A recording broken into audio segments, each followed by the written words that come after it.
Meus irmãos, é com alegria e prazer que vos saúdo na paz do Senhor. Amém. Amém. Pode se assentar, de preferência dando glória a Deus. Ao Senhor toda honra, toda glória, todo louvor para sempre seja bendito o seu sublime e eterno nome. Quero manifestar aqui o meu contentamento por estar tendo o privilégio de conhecer mais uma parte do povo que vai adentrar aos céus de glória. Quero também externar minha gratidão ao pastor Alex. Deus abençoe, obrigado pelo convite. Fazem mais de 20 anos, né? Nessa casa, né? Nessa faixa. Vista Alegre, né? Vista Alegre 2. Eu estive com o pastor Edson, da Vista Alegre também, Franco da Rocha.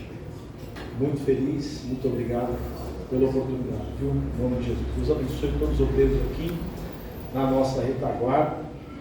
20 anos não é muito tempo, não, né?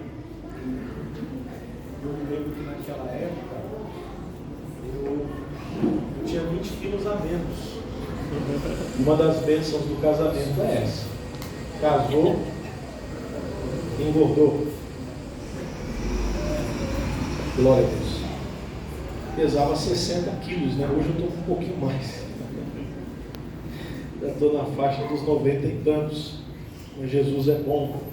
Louvar a Deus pela vida das minhas princesas, minha esposa, a moça mais linda da face da terra, e também a minha princesinha, minha filha Ellen. Tem sido bênção de Deus em nossas vidas. Nós, até 8 dias atrás, estávamos na cidade de Hortolândia. É um interior não muito distante daqui.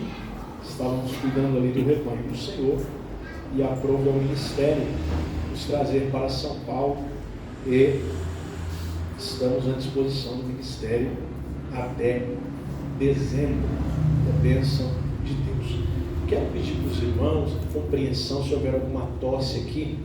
É porque com essa mudança do interior para a capital, lá estava muito quente, aí chegamos aqui e estava muito frio, e por causa dessa mudança eu já estou com bastante tosse. Então, se houver alguma tosse, os irmãos me compreendam. É interessante, né? A irmã falou, a esposa do pastor é uma bênção, depois aí ele vem também uma bênção. Mas vou dizer para os irmãos, Deus tem usado poderosamente minha esposa. Esses tempos atrás nós estávamos em Minas Gerais, né? No congresso, e eu estava ali com a responsabilidade de ministrar a palavra, e ela teve uma saudação. E aí o pastor ao final foi categórico, disse assim: olha, o ano que vem nós vamos convidar os irmãos de novo, mas quem vai pregar vai ser ela.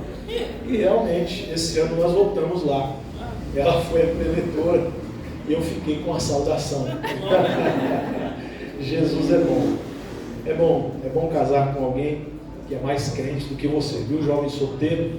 Quando for casar, escolha alguém que é mais crente do que você. É bênção de Deus.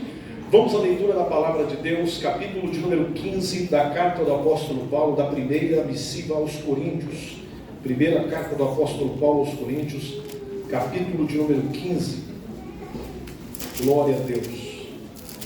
Bendito para sempre é o nome do Senhor.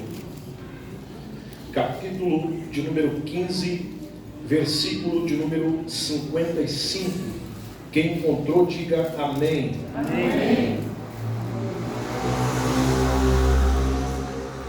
Prometo aos irmãos que não vou tomar muito tempo. Louvar a Deus também pela vida do pastor Luiz Fabiano, indicou. Pastor Luiz Fabiano, estudamos juntos há muitos anos atrás, na Academia de Direito, né? E ele é o meu advogado. Pastor Luiz Fabiano é uma bênção. Quem encontrou, diga amém. Amém. Leamos a palavra de Deus, que está esculpida assim: onde está, ó morte, o teu aguilhão? Aonde está, ó morte, a tua vitória? Ora, o aguilhão da morte é o pecado, e a força do pecado é a lei. Mas graças a Deus que nos dá a vitória, por nosso Senhor Jesus Cristo. Portanto, meus amados irmãos, sede firmes e constantes, sempre abundantes na obra do Senhor, sabendo que no Senhor o vosso trabalho não é vão. Diga amém. Amém. Você pode repetir comigo a seguinte frase: Jesus está vivo. Jesus está vivo. Vivemos pela vida dele. Vivemos pela vida dele. Glória a Deus. Aleluia. Meus amados irmãos, desde os primórdios, o Senhor formou o homem para viver em plena e em completa comunhão com Ele. Essa completa comunhão se quebra em Gênesis capítulo 3, quando entra o pecado, e com ele entra a morte. A morte nada mais é do que a cessação da vida humana, ou cessação da vida de um organismo. A morte adentrou o jardim e trouxe ao homem um grande prejuízo. A partir da dispensação da consciência, quando o homem toma consciência do seu pecado, a morte vem agindo e vem fazendo a vida do homem cessar. E é claro que quando me refiro à morte, não estou me referindo à morte eterna, não estou me referindo à morte espiritual, estou me referindo especificamente à morte física. Há uma lei, e até o próprio Cristo, quando veio à terra, se submeteu a ela para pregar o Evangelho. E a lei é a seguinte: só se pode decidir pela salvação em vida, estando em um corpo físico, estando em um corpo de carne. Essa história de purgatório não é bíblica, não faz parte da nossa fé.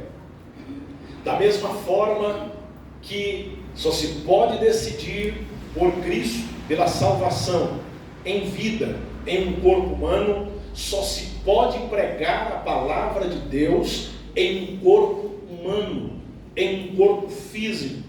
É por isso que Cristo, ele despoja-se da sua glória, se esvazia da sua glória, tomando forma de servo, conforme narra o apóstolo Paulo aos Filipenses no capítulo 2. Ele habita entre nós, ele então prega a palavra de Deus. A palavra do Senhor nos mostra que a morte, ela se arrasta por todas as dispensações bíblicas. E dispensação é um período de tempo em que Deus trata com o homem. Na dispensação da consciência, a morte operou. Na dispensação do governo humano, a morte também operou. Na dispensação da lei, a morte também operou. Na dispensação da graça, a morte também opera. A Bíblia nos mostra que a causa da morte é o pecado. A Bíblia nos mostra que o motivo da morte é o pecado. Haja visto que Paulo falou aos Romanos, no capítulo 6, no verso 23, porque o salário do pecado é a morte, mas o dom gratuito de Deus é a vida eterna. A morte sempre foi um grande adversário, mas já no Antigo Testamento, a morte foi por vezes afrontada pelo Deus Todo-Poderoso. Por que não dizer do filho daquela mulher, aquela mulher que abençoou o profeta, e o profeta, para retribuir, abençoa com uma profecia dizendo: serás uma mãe, você vai gerar um filho. Mas um belo dia, esse menino tem uma dor de cabeça súbita e morre. E quando ele morre, ela recorre ao profeta. O profeta manda o seu estagiário, mas após a oração do estagiário, o menino não volta. Então Eliseu vai até lá. E quando Eliseu vai até lá e ora por este menino, ele então volta à vida. Eu fico pensando como a morte ficou aquele dia. Eu fico pensando o que a morte estava vacinando dentro em si. Parece-me que vejo a morte dizendo: o menino já estava em minhas mãos, o menino já estava comigo, já estava tudo certo. Mas quando esse tal de profeta orou, eu fui obrigada a devolver esse menino, porque a voz do dono da vida bradou dizendo: deixe o menino voltar. Aleluia. Bendito é o nome de Jesus. A morte, meus irmãos, ela foi afrontada até mesmo pelo próprio Cristo algumas vezes. A Bíblia nos apresenta a morte sendo afrontada antes do velório, a morte sendo afrontada depois do velório, a morte sendo afrontada antes da sepultura e a morte sendo afrontada dentro da sepultura. Em todas essas oportunidades foi o próprio Cristo quem afrontou a morte, porque só Ele teria autoridade para isso, porque o mesmo profetizou, falou, verbalizou a palavra de Deus dizendo: eu sou o caminho, a verdade e a vida, e ninguém vem ao Pai senão por mim. Parece-me que estou vendo a primeira vez que a morte foi afrontada de forma contundente, de forma vibrante e de forma latente por Cristo. A Bíblia diz no Evangelho segundo Marcos, capítulo 5, do verso 35 até o 42, parece-me que estou vendo Jesus recebeu o chamado de alguém, Jesus recebeu o chamado de um homem chamado Lázaro. Esse, ou melhor, Jairo, esse estava chamando porque tinha um problema em casa.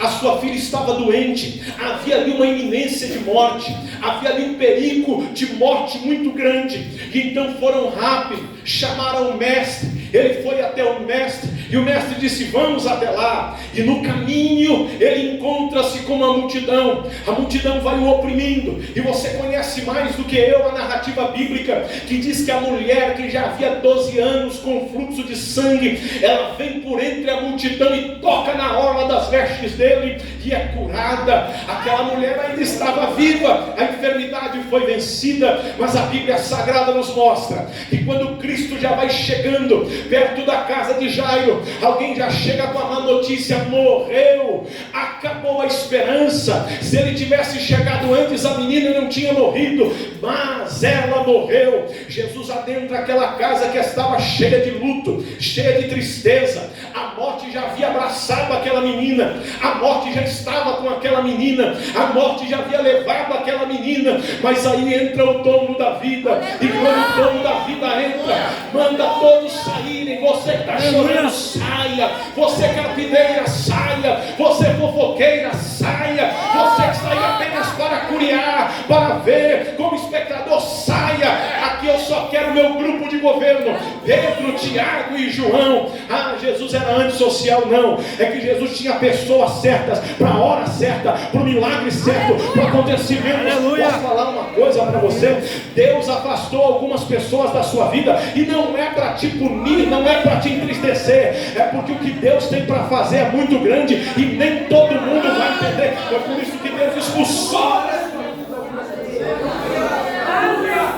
A Bíblia diz então que Jesus fala: calma, porque alguém falou que ela está morta, mas eu estou dizendo que ela está dormindo. Olha que coisa maravilhosa. Alguém falou que está morta, mas eu estou dizendo que apenas dorme. Alguém está dizendo que acabou, mas eu estou dizendo que haverá continuidade. Alguém está dizendo que não tem jeito, mas eu, o dono da vida, estou dizendo: tem jeito sim, que é só uma questão de tempo para o milagre acontecer.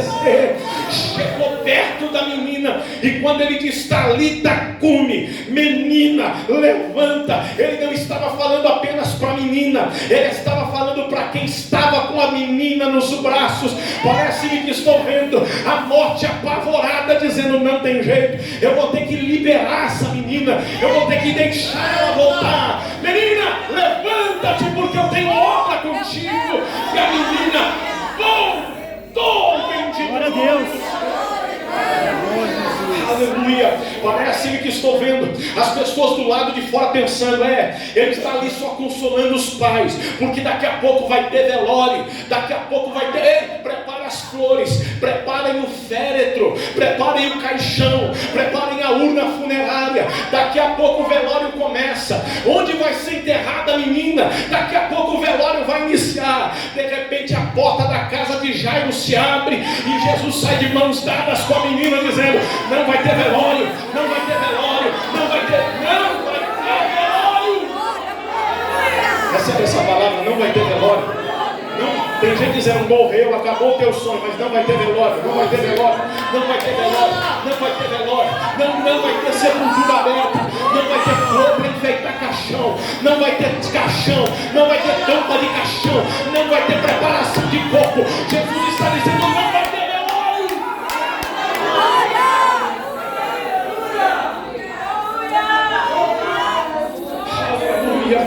Aleluia. E a morte, parece que eu estou vendo a morte dizendo, da próxima vez serei mais rápida, da próxima vez vou mais além, da próxima vez ele não conseguirá,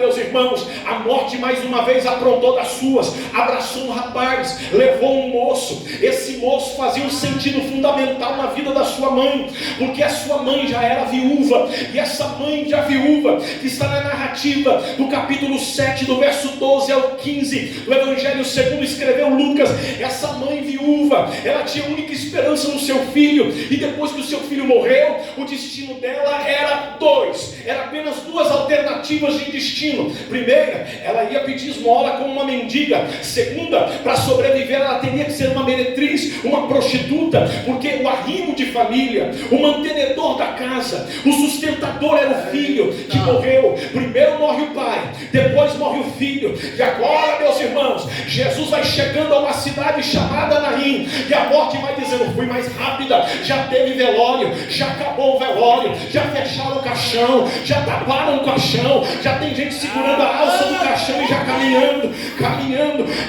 já acabou o velório, pelo menos teve velório, pelo menos. Aí Jesus vai chegando, e quando Jesus chega com a multidão, a outra multidão tem um caixão, tem um morto no meio dela, e a outra multidão tem Cristo no meio dela. Olha que discrepância, olha que contraste. Uma multidão tem um morto, e a outra multidão tem o Cristo. Uma multidão tem um morto, e a outra multidão tem o Cristo. Eu fico olhando aí essas igrejas carismáticas renovadas, falam em línguas daqui, falam em línguas de lá, tem até um padre meio barrigudinho pregando e dizendo assim, olha, não existe Pentecoste se Maria não estiver no cenáculo. Eu estou procurando em Atos 2 até agora alguém falando de Maria, chamando Maria para alguma coisa. A multidão que tem um morto, dizem que tem avivamento, mas está morto. Dizem que tem adoração, mas é idolatria. Mas a multidão que tem Jesus é coisa diferente. Não precisa de estátua, não precisa de vela, não precisa de hóstia, não precisa de batina, não precisa de nada. Por quê? Porque ela tem o Cristo vivo no meio dela.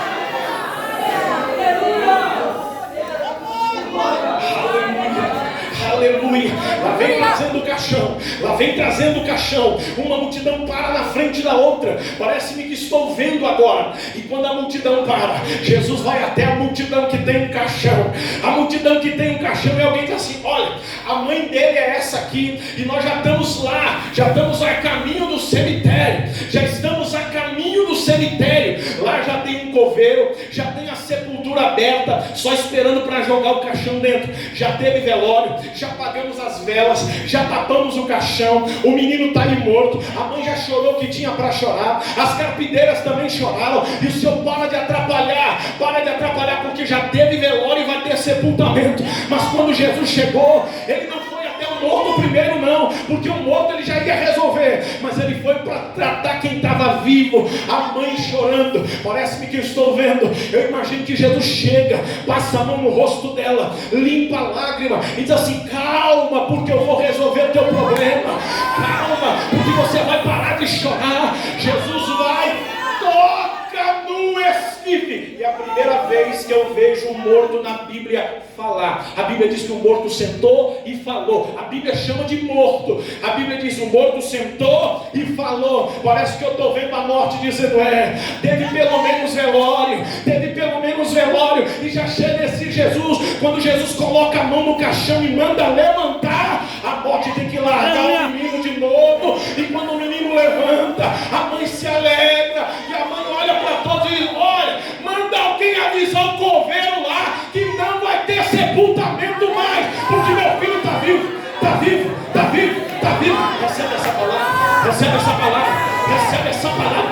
Abriram um buraco para te jogar, mas Deus está dizendo, você não vai cair nesse buraco não, porque eu sou Deus que dá livramento,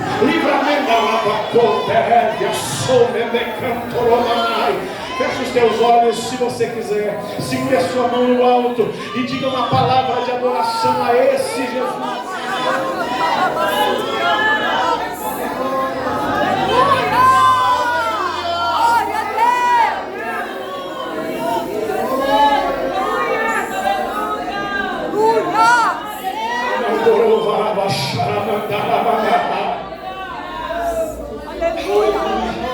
A morte diz: na próxima vez eu serei mais rápida ainda, na próxima vez serei mais incisiva, serei mais veloz, serei mais ágil. E parece que eu estou vendo a morte acelerando tudo, a morte acelerando tudo. Chegamos à narrativa de João capítulo 11, porque primeiro Jesus, ele faz com que não tenha velório, ele ressuscita antes do velório, depois ele ressuscita depois do velório. Ah, meus amados irmãos, lá vem Jesus, e de repente alguém fala: Jesus, Lázaro está doente, ele está doente, vai morrer. E aí Jesus demora um, demora dois, demora três.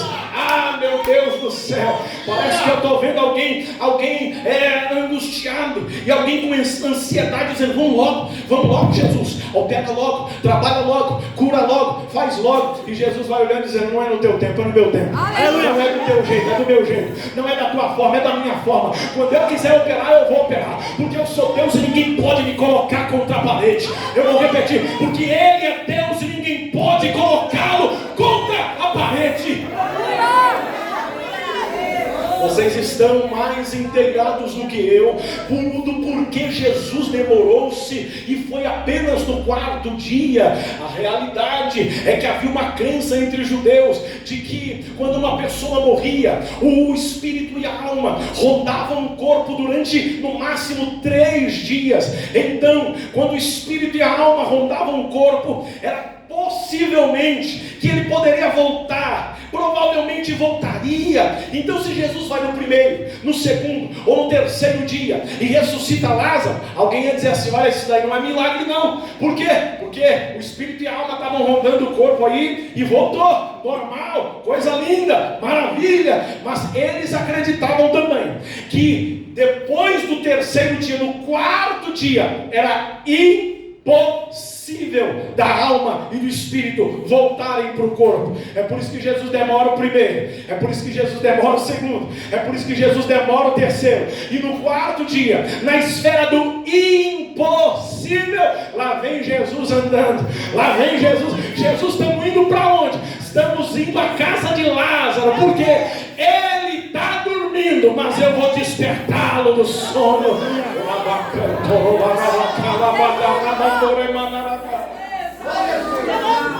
Aleluia, aleluia.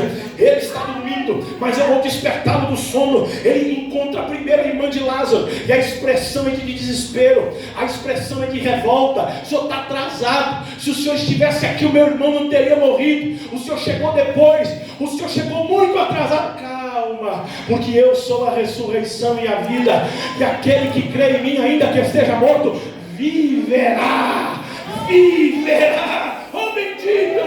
Aleluia! E a morte dizendo: cheguei mais rápido, porque já teve velório, já teve sepultamento, e a sepultura já está fechada, está tudo certo. Jesus vai até lá, e Jesus diz: onde o colocaram? Ah, foram até lá. Jesus já cheira mal, já tem 4 dias. Não tem problema não, não tem problema não. Eles tiram a pedra e Jesus dá o brado. Aleluia! E o brado não é só para Lázaro, o brado é para quem está abraçando Lázaro. O brado é para quem levou Lázaro. O brado é para a morte. Lázaro, vem para fora. E ele saiu. Meu Deus. Eu não sei você, mas estou sentindo a presença de Deus. Eu não sei se você está entendendo, mas Jesus está dizendo: olha, eu tenho jeito para a morte. Imagina para esse problema que você está passando. Eu tenho jeito para tudo. Imagina para esse problema que você está passando. Aleluia!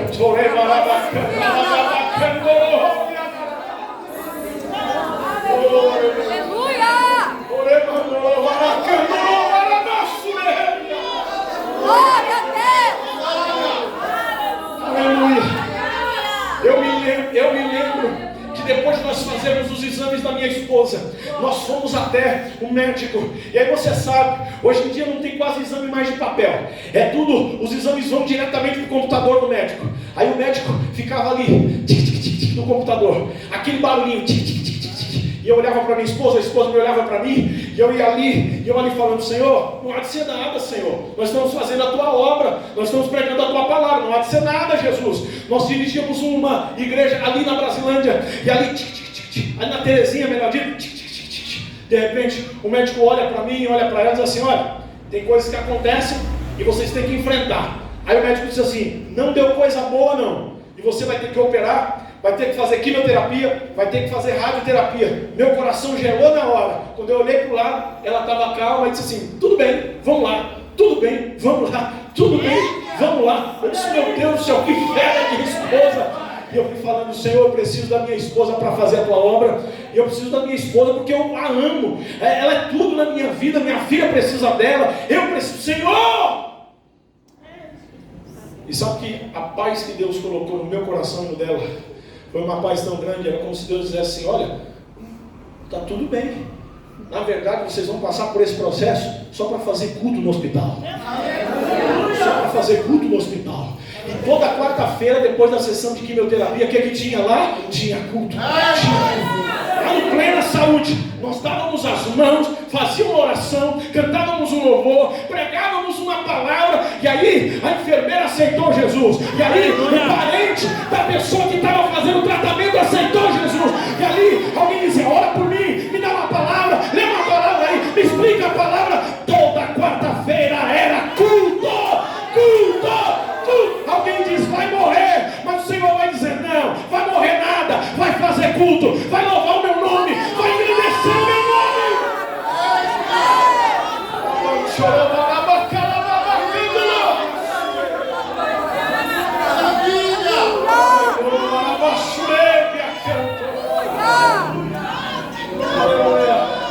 Alguém diz assim: esse pastor aí é doido. Porque à medida que a quimioterapia ia fazendo efeito, aí o cílio vai embora, aí a sobrancelha vai embora, aí o cabelo vai embora. Aí eu fui falar com o meu pastor presidente: pastor, a minha esposa está completamente sem cabelo, posso ficar também? E ele disse: se você quiser, pode ficar. Ah, irmãos, passei a zero. E aí tirei o cabelo, e tirei tudo, e fiquei igualzinho a ela. Aí quem olhava para mim, não sabia do mistério, dizia: está revoltado. Esse aí está revoltado da vida. Que pastor doido é esse? Tirou todo o cabelo. Que negócio é esse? Aí só pode ser revolta. Era nada, era processo. Mas dentro do processo Deus estava conosco. Dentro do processo Deus estava conosco. Alguém estava dizendo: a morte vai levar daqui a pouco. Um pastor veio para mim e falou: olha, a minha esposa quase morreu na sessão de quimioterapia. E olha, tinha gente lá que começou a fazer a sessão e não terminou porque a medicação era forte e morreu. Eu disse: Jesus, tem misericórdia. Ao contrário, cada sessão que ela tomava, nós chegávamos em casa, ela dizia: amor, eu estou com fome, quero fruta, quero arroz, quero feijão, quero salada. E a mulher comia. O médico disse assim para ela: olha, você não pode pegar nenhum resfriado porque vai ser letal, a sua imunidade está muito baixa. Aí eu disse: amor, você não vai poder ir para os cultos. Ficou 7 meses sem ir para os cultos, mas todo dia tinha louvor, todo dia tinha uma palavra de Deus, na tarde da bênção online, todo dia tinha culto, ela lá buscando, exaltando e bendizendo o nome do Senhor Jesus. E aí foi a época em que eu mais trabalhei na obra de Deus. Aleluia. Nós já tínhamos assumido um trabalho há alguns anos, e depois Deus nos deu graça para abrir outro trabalho, e de repente apareceu um terceiro trabalho, e eu apenas tinha um presbítero para trabalhar comigo, e o resto todos os jovens cooperadores, e eu coloquei os jovens cooperadores para trabalhar. E aí todo dia da semana tinha culto. Tinha dia que eu dizia: filha, eu quero ficar aqui com você hoje. Ela disse: vai ficar nada, vai dirigir o culto, vai pregar a palavra, vai ganhar alma, e o nome do Senhor foi glorificado, porque nós estávamos dentro do propósito de Deus. Recebe essa palavra. Essa prova não é para a morte, é para a glória de Deus. Eu vou repetir: essa prova não é para a morte, é para a glória de Deus. Você vai passar dando glória. Quem acha que você está morto vai ter que ver Deus operar na tua vida.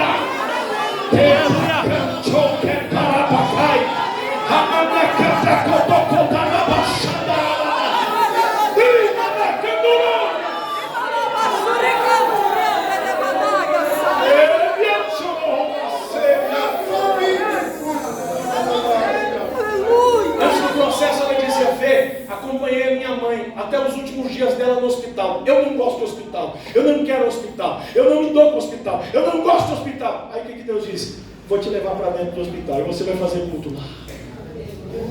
Você sabe que é um marido acompanhar a esposa na primeira e na segunda sessão de quimioterapia. Mas à medida que a aparência da mulher mudava, à medida que a aparência dela mudou, ele abandonou a mulher e a mulher ficou sozinha. Ela chegava nas sessões sozinha e a mulher estava carregada com uma depressão tão profunda. E a enfermeira dizia: olha, você tem que falar com o doutor, você está perdendo muito peso, você não está se alimentando, você não vai aguentar. E ela dizia: eu não tenho vontade de comer, eu não tenho vontade de viver, meu marido me abandonou. E quem estava lá com uma palavra de Deus para falar? E quem Deus preparou para estar com uma palavra de Deus para falar? Do lado dela dizendo: não, você não vai se entregar não, porque Jesus tem um plano na tua vida. Jesus tem um plano para você. Jesus tem uma palavra de vida para você. Deus está dizendo que você vai viver, você não vai morrer. Você pode repetir comigo: Jesus é o dono da vida. Eu não sei se você está sentindo, mas eu estou sentindo aqui o dono da vida.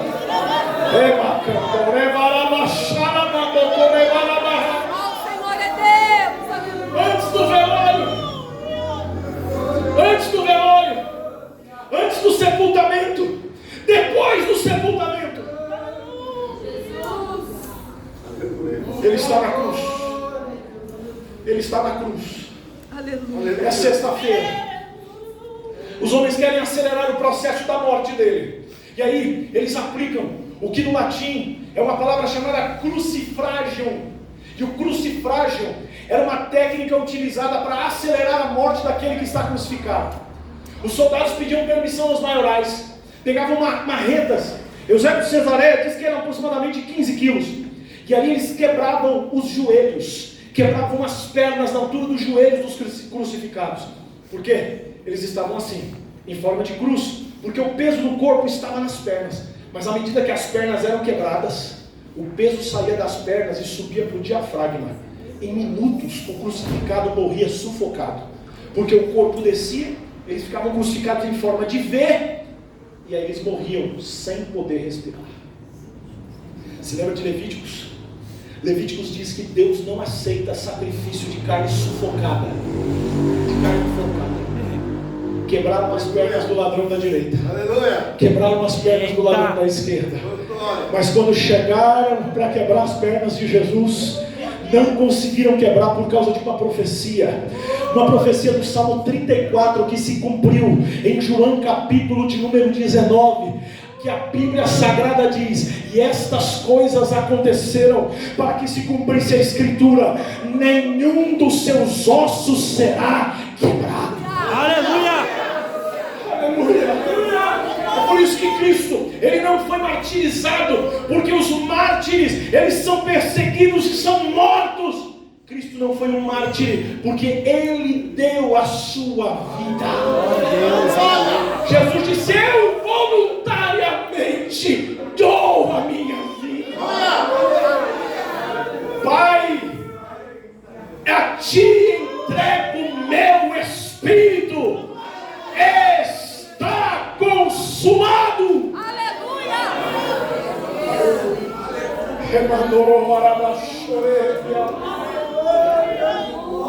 Aleluia. Jesus baixou a fronte. Jesus baixou a fronte. Por que Jesus baixou a fronte? Ele inclinou a sua fronte. Nos tempos de Roma, os servos, quando recebiam uma ordem do seu senhor, eles realizavam o que o Senhor pediu e depois voltavam ao Senhor dizendo assim: está consumado, e se abaixavam esperando a próxima ordem. Quando Jesus diz assim: está consumado, ele se abaixa e diz: Senhor, eu fiz a tua vontade, está aqui o teu servo. Ah, meu Deus! Esse a morte não conseguiu abraçar. Aleluia. Ele se entregou. Meu Deus. Eu vou repetir: ele se entregou. Ele se entregou. E é por isso que a natureza do sacrifício de Cristo é a natureza de sacrifício vicário. Porque a vicariciedade é o favor da substituição. É como se Jesus É como se Jesus dissesse: Senhor, o Fernando Oliveira, ele não aguenta, eu vou no lugar dele. Ela não vai aguentar as chibatadas, eu vou no lugar dela. Ele não vai aguentar a coroa de espinhos, eu vou no lugar dele. Aleluia. Ao menor sinal da fúria da multidão eu desistiria, mas lá estava ele suportando tudo por nós. Glória a Deus. Ao menor sinal dos pregos, dos cravos eu desistiria, mas lá estava ele suportando tudo por nós. Ao menor sinal da lança penetrando o lado de Cristo, ao menor sinal, se fosse comigo eu desistiria, mas lá estava ele dizendo: faz a tua vontade, Senhor. Aleluia. Glória a Deus.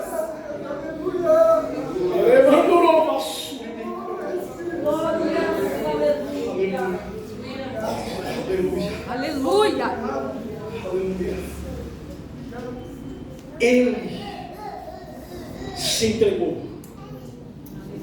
Colocaram ele num túmulo, taparam, e ali ele esteve durante 3 dias.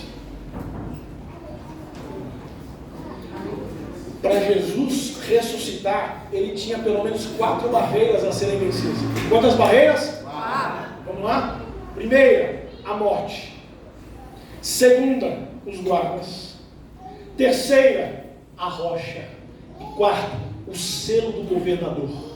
Porque quando colocaram Jesus naquela tumba, colocaram uma pedra, trouxeram o selo do governador. E o selo foi colocado ali.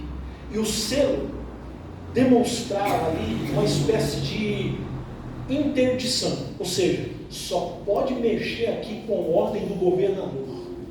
O governador da Judéia naquela época era Pôncio Pilatos. Só com ordem de Pilatos. 2 guardas na frente, a rocha, o selo e a morte lá dentro. Quem é que pode vencer? Quem é que pode vencer? Aleluia. Aleluia. Sexta-feira acabou, veio o sábado. Aleluia.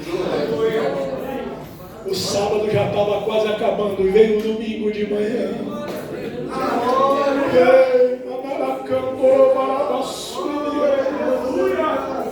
Eu não sei qual é a ordem correta, mas os 3 inimigos, os 3 primeiros inimigos que estavam do lado de fora, um anjo veio, um terremoto aconteceu e foram vencidos. Agora tinha um último inimigo dentro. Por isso a Bíblia diz aqui que o último inimigo a ser aniquilado é a morte. Aleluia. Deus manda um anjo, o céu se move, um anjo veio, um terremoto. Os soldados caíram por terra. Meu Deus. Estão de espada, mas estão caídos. Tem escudo, mas está caído. Tem armadura, mas está caído. É o exército de Roma, mas está caído. Estão caídos. E a pedra? A pedra foi revolvida pelo anjo. E a pedra é tão insignificante para o anjo, que o anjo tirou a pedra e sentou em cima. O anjo tirou a pedra e sentou em cima. E o selo? Que selo? E o selo? Que selo? Que selo? Que selo? O selo do governo de Roma. Não pode tirar porque é do governo de Roma. Alguém do governo do céu veio e disse: eu sou do governo do céu e esse selo está invalidado agora.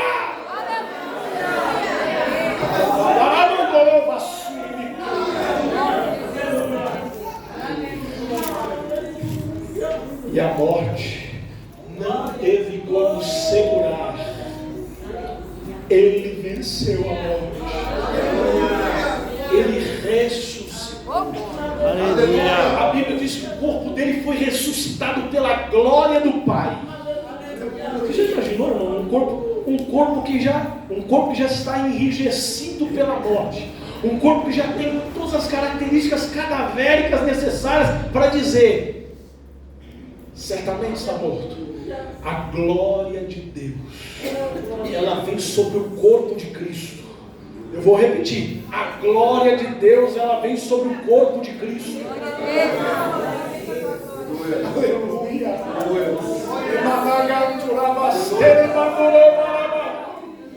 Ó, você lembra? E o Espírito de Deus pairava sobre a face das águas. O original hebraico é transmitia vida, incubava vida, ou seja, transmitia vida interna. Do mesmo jeito que o Espírito de Deus pairava sobre a face das águas, o Espírito de Deus, a glória de Deus veio sobre o corpo de Cristo. Aleluia! Veio sobre o corpo de Cristo. E o que é morte vai sendo transformado agora. Eu vou repetir, o que é morte vai sendo transformado agora. Eu vou repetir, o que é morte vai sendo transformado agora. O cadáver que está enrijecido vai amolecendo. O sangue que está parado vai voltando a correr. O coração que havia parado de bater começa de novo. Tum, tum, tum, tum, tum, tum, tum, tum, tum, tum. O pulmão que parou de inflar, agora ele começa. O que é isso? É o nosso Cristo que está vivo.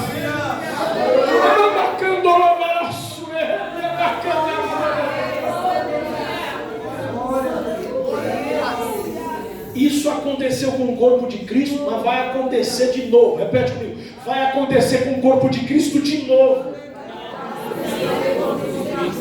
Daqui a pouco eu te falo como é que isso vai suceder.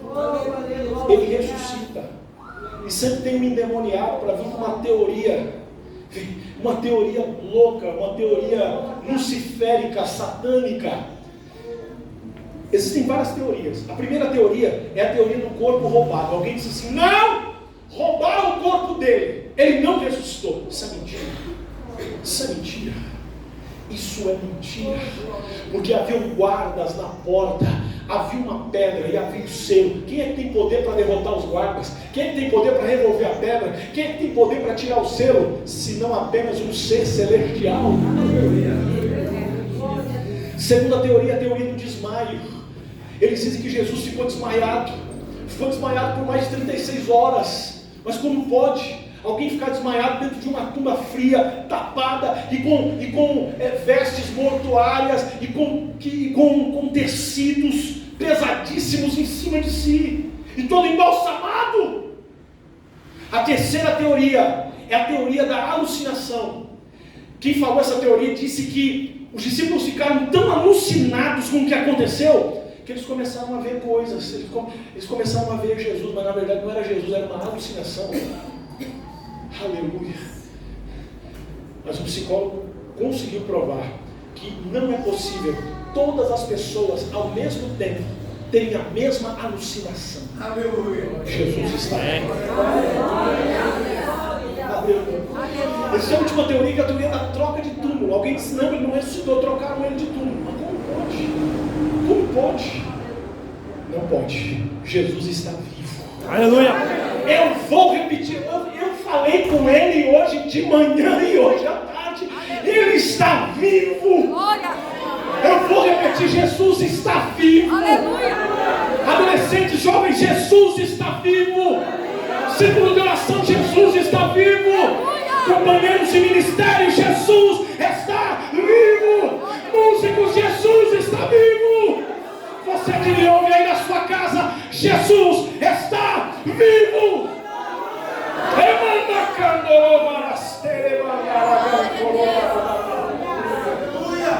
Aleluia. Em primeiro lugar, a ressurreição de Cristo, ela foi especial. Por que especial? Você pode ver que todas as pessoas que ressuscitaram morreram de novo. O soldado que foi ressuscitado quando tocou nos ossos de Eliseu ressuscitou, morreu de novo. Filha de Jairo ressuscitou, morreu de novo. Filho da viúva de Naim ressuscitado, morreu de novo. Aleluia. Jesus morreu, mas está vivo. Aleluia. Assentado à destra de Deus agora. Ressurreição especial. A ressurreição de Cristo, em segundo lugar, foi real. Existem vários livros que falam dos martírios dos discípulos dos apóstolos. Eu li um que fala do martírio de Tomé. Você se lembra que Tomé foi chamado de incrédulo? Porque sempre, se é o Senhor mesmo, eu quero tocar. Jesus falou: olha, vem tocar, Tomé. Porque Tomé tinha uma dúvida no coração. Se ele permanecesse com a dúvida, fatalmente ele não seguiria os caminhos do Senhor. Mas ele tocou. E quando ele tocou, ele viu que é verdadeiro. Esse livro diz que Tomé morreu tomando pauladas. O seu algoz, cada paulada que dava, dizia: nega Jesus. Ele dizia: não nego. E já perto da morte, muito ferido, o algoz, cansado de bater com ele com aquela madeira, perguntou: por que tu não negas a Cristo? Por que tu te entregas à morte e não negas a Cristo? Tomé disse assim: eu não posso negá-lo, porque eu toquei nas feridas dele, eu sei que ele é verdadeiro. Aleluia! Jesus está vivo! Aleluia! Aleluia! A morte vai ser afrontada mais uma vez. Eu vou repetir: a morte vai ser afrontada mais uma vez pelo corpo de Cristo. Olha o que o apóstolo Paulo diz aqui, porque ele escreve esse capítulo 15 da primeira aos Coríntios, porque a epígrafe é a seguinte: ressurreição, porque existia ali uma ideia de que as pessoas não criam na ressurreição, e é por isso que o apóstolo Paulo escreve. E o apóstolo Paulo fala dessa forma: eis que nos digo um mistério. 1 Coríntios 15, 51. Na verdade, nem todos dormiremos, mas todos seremos transformados. No momento, no abrir e fechar de olhos, isto é, 1/10 de segundo, ao soar da última trombeta. Pois a trombeta soará e os mortos ressurgirão. Mas peraí, ressurgirão mas não é apenas ressurgir, ressurgirão incorruptíveis, e nós seremos transformados. Aí vem o mistério, da ressurreição, aí vem o mistério de transformar, porque ninguém sobe ao céu da mesma forma, tem que ser transformado. Dá para repetir comigo aí? Ninguém sobe para o céu da mesma forma, tem que ser transformado. Meu Deus! 53, por isso convém que isto que é corruptível se revista de incorruptibilidade, e o que é mortal se revista de imortalidade. E quando isso acontecer, o que é corruptível se revestir de incorruptibilidade, e o que é mortal se revestir de imortalidade, então se cumprirá a palavra que está escrita: tragada foi a morte na vitória. Isso aqui no original grego é engolida. A vitória vai engolir a morte.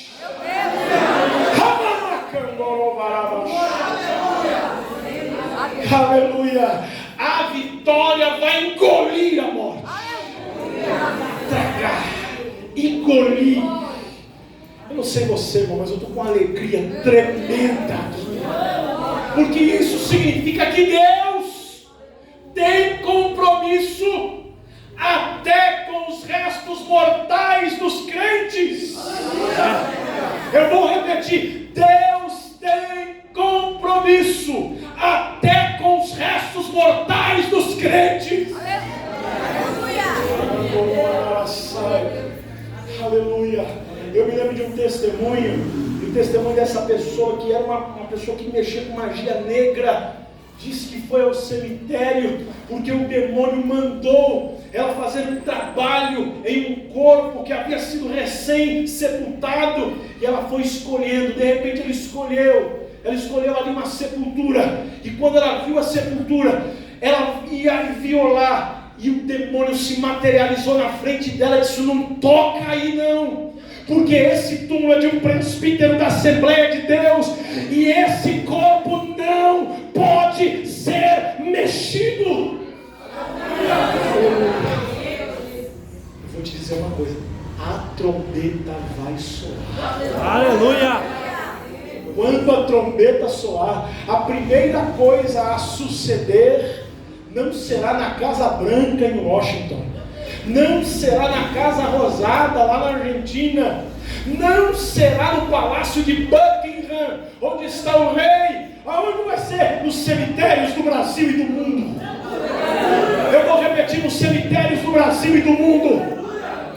Parece que eu estou vendo agora as delegacias do Brasil e do mundo recebendo noticiamentos e mais noticiamentos de crime de violação de sepultura.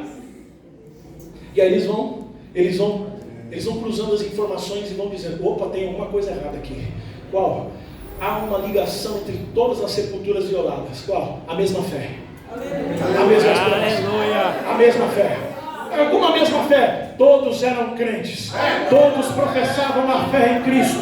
Todos eram servos de Deus. Aí um perito diz dessa forma: tem algo mais. Qual? A violação aconteceu de forma inédita. Ai, ai, ai, ai, ai, ai, ai. Até hoje eu tenho visto a violação de fora para dentro. Alguém de fora cava, alguém de fora abre, mas a perícia concluiu que a violação foi de dentro para fora. Quem estava dentro saiu, a sepultura abriu de dentro para fora. Sabe o que é isso? É a trombeta tocando e Jesus dizendo: levantem-se, levantem-se, servos que dormem.